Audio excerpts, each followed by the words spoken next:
Write the Story is 100 pages of stories, I guess you could say, where you get a writing prompt and 10 words that you should include in the prompt. And then you get all this space, not very much, to write that story in there. 3. Hello dears, Natalie Locke here, and this is episode 3 of Write the Story. The way I do this and the way I've been doing this is I give myself 5 minutes to outline real quick, just clips of like how I'm going to incorporate those 10 words into the story. Then I give myself 15 to 20 minutes to actually write the story.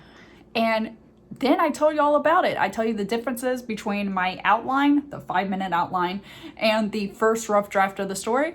And then I also tell you what my favorite line was, what my least favorite line was, things, how the story meant to me. So with that, let's get started. For episode 3, the story is Drama in and Out of the Lab. Words to include in the story is microbiologist, telephone, hidden, bystander, trench, inside, international, shoe, heights, and persuade. This is the time where, if you wish, you can pause the video and write the story yourself and then see how it compares to mine. If you don't want to do that, or if you're done pausing by this point, here is my outline for the story. I took each word and tried to figure out how I was going to incorporate those words into the story. So with microbiologist, I figured one of the characters would say, "We're not microbiologists," which I'll go into that a little bit later. Figured there would be a red telephone that meant to shut down the entire lab. A bystander was viewing the lab to make sure that people were in accordance with an international code. Trench was going to be like a petri dish growth. I know this sounds disgusting, but a growth that created a trench. Inside was going to be like a kiln, so something that could raise temperatures really high to see what the death level was for different viruses and such. Then hidden was going to be used of like something was hidden under a film. I'm not even going to use food to describe this. I would ruin some food for people. Just imagine a film, like a membrane, creating a membrane and keeping the deadly disease or whatever there, but right now it's hidden and it won't be. I figured one of the characters was going to be scared of heights. One of the characters had to be persuaded to call in the emergency. Inside was going to be under a well-known building, so maybe it was like secret and no one knew it existed in that building. And then the shoe was going to have the disease like on the bottom of the shoe. So there's that. So that's what I did. The only things that stayed the same was that there was going to be, I did end up having a red telephone to shut down the lab. There was a bystander who is like making sure that the lab is in accordance with the international code. So those are 3 things there: the red phone, bystander, and international code. And the last one, because I only did 4 out of 10 that stayed the same. It starts to be a trend for me. It's always 4 out of 10. But the last one is that one of the characters is afraid of heights. So, yeah. Telephone, bystander, international, and heights are the only things that stayed the same. Now, I'll read the story and let you know how the growth went. Sarah grabbed XY76 from inside the locked case of the cabinet. She kept it level as she walked over to the counter. Everything had to be done precisely as she sensed the bystander's eyes on her. Her lab was being evaluated for following international protocol. After Sarah set down XY76 on the counter, she realized she forgot the ripened samples she did last week. Trying to keep her cool, Sarah pulled the track ladder to climb the bookcases to retrieve the samples. It wasn't until her shoe touched the top rung that she started to shake.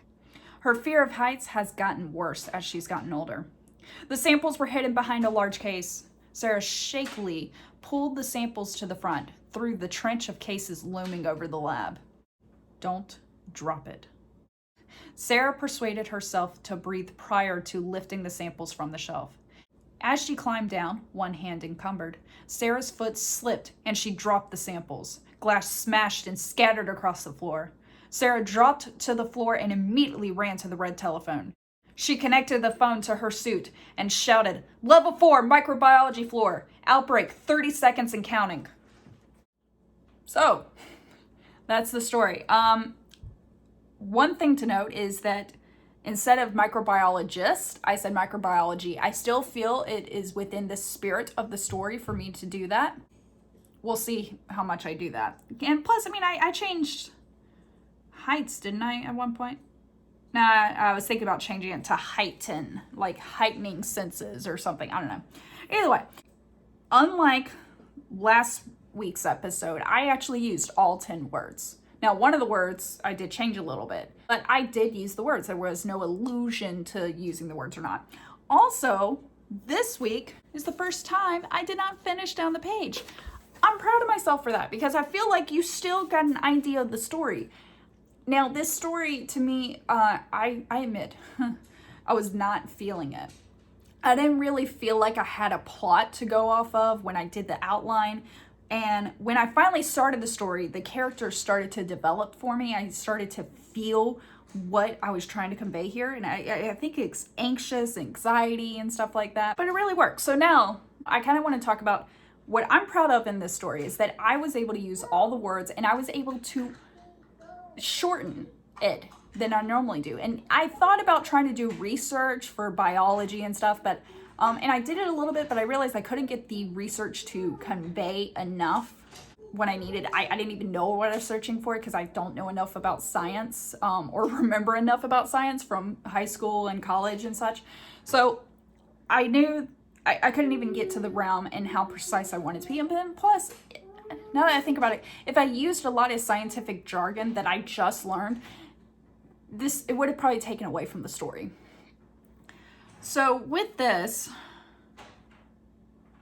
I will note that the drama in and out of the lab, I kind of only focused on the drama in the lab. I alluded that there was going to be drama out of the lab because after the red telephone call, you're assuming it's like an outbreak at that point. I kind of feel like I missed the mark on that a little bit, but at the same time, I'm not unhappy with this story. I'm not going to star this story. I will say that. I'm not feeling the love that I did with episode 2. But with this story, I feel pretty good. I did really good, I think, not delving down into details and the weeds and trying to have a backstory and stuff like that. Not that I hate that in episode 2. I definitely, if anything, I feel like it strengthens the story. But with this story, I feel pretty good. Like I'm feeling more concise in my writing, and I think that's important. Not that I need to be too concise because, I need to get better at being concise because I'm an underwriter, but then I'm also not writing about the things that really need to be said. I feel pretty good. Now, least favorite line. I think "don't drop it" was good, but I kind of am upset that I left out like "she mumbled" or something like that. I feel like that's what I should have said in there. I think my most favorite line is Sarah shakily, even though it's an adverb, Sarah shakily pulled the samples to the front through the trench of cases looming over the lab. And I felt that really painted a picture. I'm kind of proud of that line. It was a playful way to use trench. It was a way to kind of convey how high up she was as well. And I feel I did really good with the description there. So that's my favorite line. I'm interested to see how y'all did. Please comment down below.